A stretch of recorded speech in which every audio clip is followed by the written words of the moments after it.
ngasi haugalaliba mirol asida aikoina khwaidagi maru oina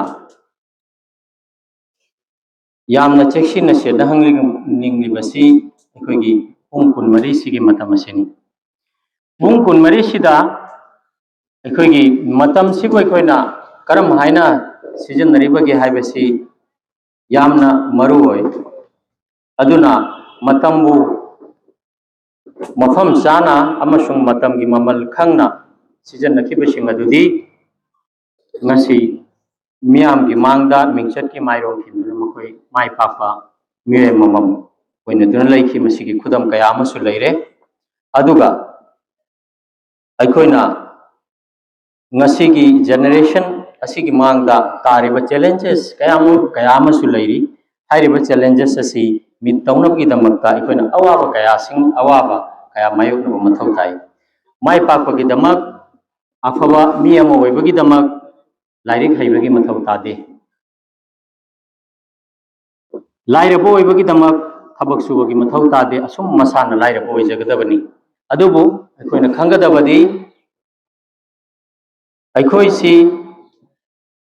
failure ओइना सिबगी दमक पोलकपन नत्ते हाइबसिनी माइके अमरंदा वफम मसिबु सुमाइना हाय we are not born to die as failure aduna अखोइना अखोइगी मांगदा अखोइना नोमदा लेलिबा मतम सिबु यामना planning तौदना छात्र अमा ओइना छात्र की मथौ मसक खंगना अइगी मांगदा लेरिबा गोल अदबु करम हाइना फंगदबगे हाइबगी गोल सेट तौरगा मदगी प्लानिंग अमगी मखादा चथबा हाइबसी अखोइना माइ पाकपगी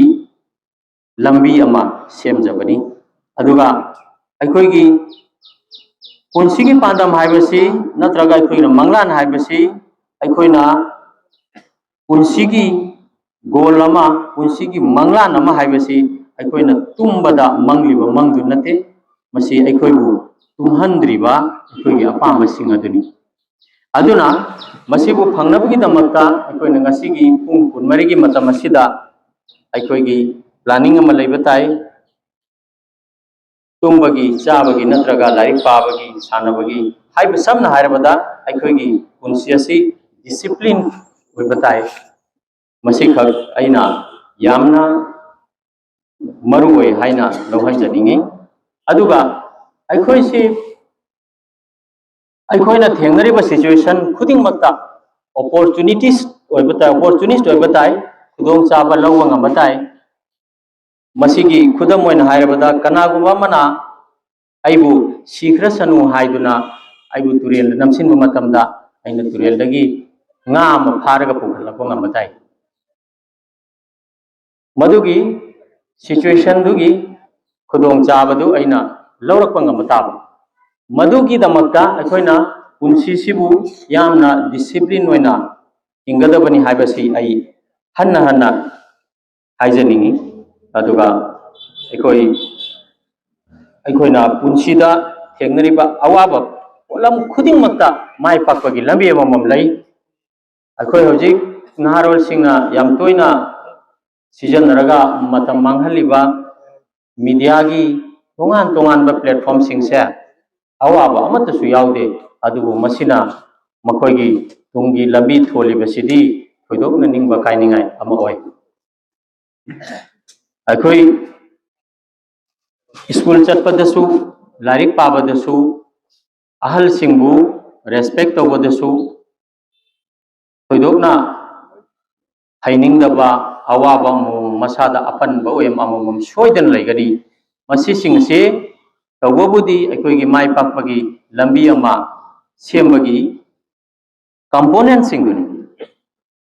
अखोइगी अहल सिंग अखोइगी मांगदा होग्रबा अहल सिंगना करम तौरमी ngasi अखोइगी ngasiगी मिफम असिदा आइना सपोमना हाई स्कूल दा आइबु कामिनी कुमार अवार्ड फंगलक्पा मतमदा इकाई खुनबदा याविरंबा अहल कया उ फंगजदरे ngasi मखोइ सिंगदुगी यामना थाग हाइगटबा यामना मांगजिल थाना खलंबा वाखल सिंग अदुना ngasi अखोइना मफम असिदा फंगलगा ꯇꯨꯡꯒꯤ ꯌꯨꯝꯕꯩꯔꯦꯜ ꯑꯣꯏꯒꯗꯧꯔꯤꯕ ꯑꯉꯥꯡꯁꯤꯡ ꯑꯁꯤꯕꯨ ꯐꯦꯂꯤꯁꯤꯇꯦꯠ ꯇꯧꯕ ꯉꯝꯖꯕꯅꯤ ꯍꯥꯏꯕꯁꯦ ꯃꯁꯤ ꯃꯈꯣꯏꯕꯨ ꯅꯤꯡꯁꯤꯡꯖꯕꯒ ꯂꯣꯏꯅꯅ ꯃꯈꯣꯏꯅ ꯄꯨꯟꯁꯤ ꯂꯣꯝꯈꯤꯕ ꯑꯗꯨꯒꯤ ꯇꯨꯡꯒꯤ ꯄꯨꯟꯁꯤꯗ ꯑꯜꯂꯥꯍꯅ ꯖꯟꯅꯠꯇ ꯊꯝꯕꯤꯕ ꯑꯣꯏꯁꯅꯨ ꯍꯥꯏꯕꯁꯤꯃꯁꯨ ꯑꯩꯅ ꯊꯝꯖꯒꯦ ꯑꯉꯥꯡꯁꯤꯡ ngasi mirolsing asi Gen Z natraga Gen Z haragasu khangnai makoisigi mawang matawsi aikoi mangi mamangda haukiba generation singdagi thoidok hendokna makoisi tongalba ma makoigi macharit khara lei masigi ngasigi platform asida asigumba kanosing ase fajana kaino tawbagi matambudi nate adubu aina masigi kudong chaba si lawjaraga aina yam hainingidi aikoina aikoigi goal set tawriba si aikoina goal dutamak ubatai ekalabagi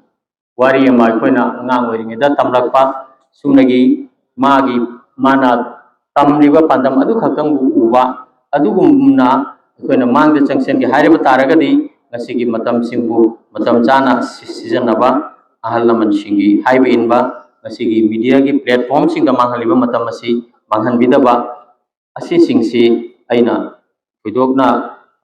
maru oina lawhanjaningi aduga ngasigi mai paglaba satra singbu ngasi platform asida puhalakuna miyamgi mamangda ikai khurungba uftana pungni thogat pase masi thidokna afaba kunjang amani haina singthajabu loinana satra sing asibu aina all the best hairaga ngasi wafum sing asi losinjari thank you very much agachani rohidone kai khurungba tikcharaba kavi economic sahab